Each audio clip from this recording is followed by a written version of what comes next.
Several presidential candidates hope to break through the so-called regional bloc votes as they take their campaigns to their rivals' bailiwicks today. Transport and labor groups staged a protest today, urging the government to suspend fuel excise taxes and amend the oil deregulation law. Several groups have threatened to go on strike, but some jeepney drivers are split on whether or not to join. And in sports, it's still a waiting game for Olympic pole vaulter EJ Obiena on whether or not he can participate in the upcoming Southeast Asian Games. Mediation efforts between Obiena and the PATAFA are still ongoing and expected to wrap up next month.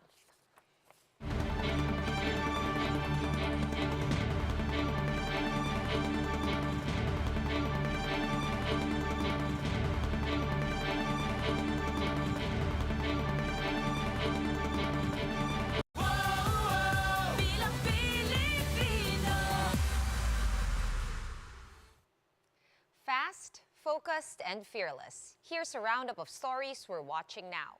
I'm Sean Yao. The unit team of Bongbong Marcos and Sara Duterte visited Nueva Ecija to woo voters ahead of the May polls. Let's get the details from Shyla Francisco, who joins us from on the ground. Shyla, what is the unit team been up to today?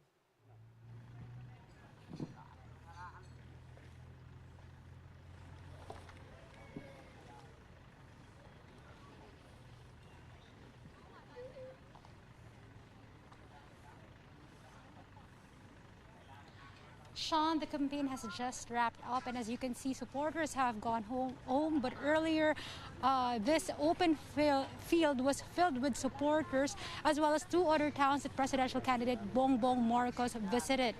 To recall, Marcos won against Vice President Leni Robredo during the 2016 elections here in the province.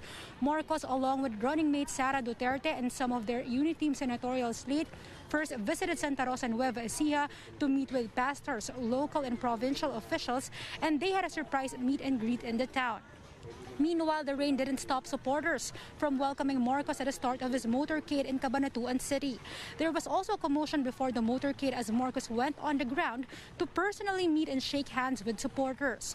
In Cabanatuan, we also asked some supporters why they will vote for Marcos, and most of them say they think he will continue the programs of his dictator father, former President Ferdinand Marcos. At the grand rally here in Talavera, Marcos reiterated his call for unity, saying this is needed to solve the country's problems. Among his priorities is to revive the agriculture sector to ensure food security and to help small businesses, tourism, and healthcare sectors in their recovery.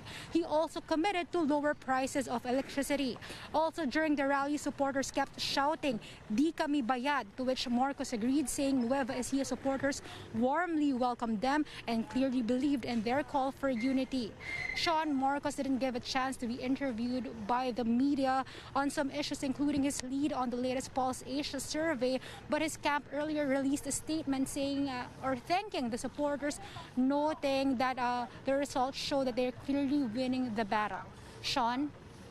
Thank you so much for that update, Shyla. That was Shyla Francisco reporting to us live from Nueva Ecija. Let's check in on the campaign trails of other presidential bets. Presidential aspirant Leody de Guzman visited Davao City, the bailiwick of the Dutertes. There, de Guzman and his running mate Walden Bello vowed to break the so-called solid Davao vote. The tandem will continue making rounds in the province until tomorrow. Presidential aspirant Isko Moreno is in Albay as part of his Bicolandia campaign. At his sortie, Moreno took a swipe at opponent Bongbong Marcos for missing yet another debate. Moreno says it could have been a platform for Marcos Jr. to address the different issues being thrown at him. We're going to pause for a quick break, but we will be back with more stories after that. Keep it here on One News.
You're still watching One News Now. I'm Sean Yao.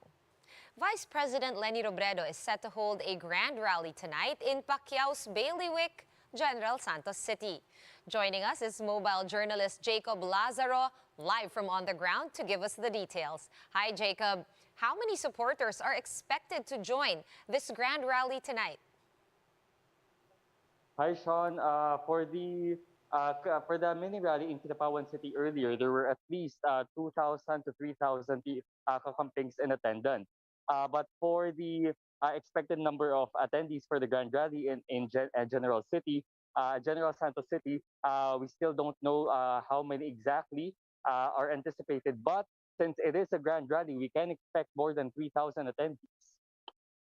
Well, earlier today, VP Leni was in Kidapawan City in North Cotabato. Was she able to get any significant support there? Yes, actually, she was able to get significant support there. Again, there were at least 2,000 to 3,000 attendees there. But aside from that, there were no really a political endorsement that she got. Although there were a group of human rights survivors, or like martial law survivors, who went there to endorse Robredo. They said because she's the only candidate that represents the anti-dictatorship and the anti-Marcos stands that they also share. And this group has 6,000 members all over the country. And as we all know, Mindanao suffered heavily during the martial law years. So this is something that Robredo has a great pull with when it comes to Mindanao supporters. All right, and did the VP or her camp have anything to say about the latest Pulse Asia survey results? Of course, still with Bongbong Marcos as the clear frontrunner in the presidential race. Yes, Bongbong Marcos still is the clear frontrunner in the survey. And when asked about it, Robredo said earlier that she remains unfazed. She takes the survey very seriously. She doesn't doubt the credibility of it, but she's not bothered by it. In fact, if there's any use for it in her camp, she said that it's more for telling her campaign what they should do better next, or where should they focus on. So basically, that's her whole take on the Pulse Asia. All right, in terms of campaign strategy, Jacob, will there be any changes in the strategy of VP Leni in order to improve her survey numbers?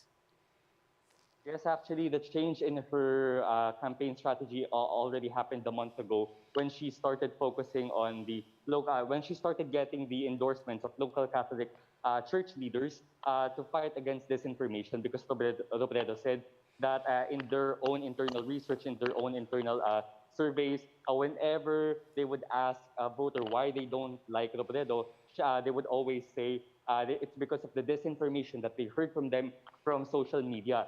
So basically, right now, it's more of the continuance of the change in fighting against disinformation through the help of the private sector, the church, and of course, she says that the fight against disinformation, it's not just about the Kakapink's fight or her fight. It's her call. It's more for all the other camps, because as much as possible, they want this election, whether she wins or to lose, to be based on the truth, on facts, not really on false news. All right, and since, we're still quite a ways to go from the actual elections and anything is still possible, Jacob, is the Vice President open to an endorsement from President Duterte? Yes, actually, she said earlier that she didn't explicitly said that she was open to the endorsement, but she said she never viewed anyone as an enemy, especially during this camp. And she said that she is open to endorsements from anyone as long as the relationship of that endorsement will not be transactional, and as much as possible, she will have more in agreement with that person than they disagree. Now, I know it might be hard to believe that her getting the endorsement of President Duterte because of their complicated relationship. But again, in this election, Robredo said she is open to being in partnership with anyone. That's why she ran as an independent. All right, thanks so much for all those updates. Mobile journalist Jacob Lazaro reporting to us live from General Santos City. Thank you, Jacob.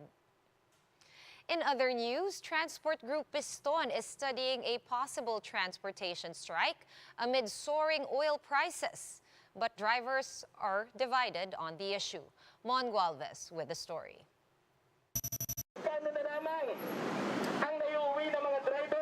Several groups took to the streets to protest the latest big-time oil price hike. Transport Group Piston were joined by Anakpawis and Kilusang Mayo Uno. They want the government to suspend excise taxes on oil and to scrap certain provisions under the oil deregulation law.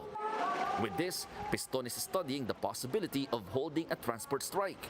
But jeepney drivers are divided on this. Pwede rin sumali kasi sa hirap ng taas ng kurodo eh.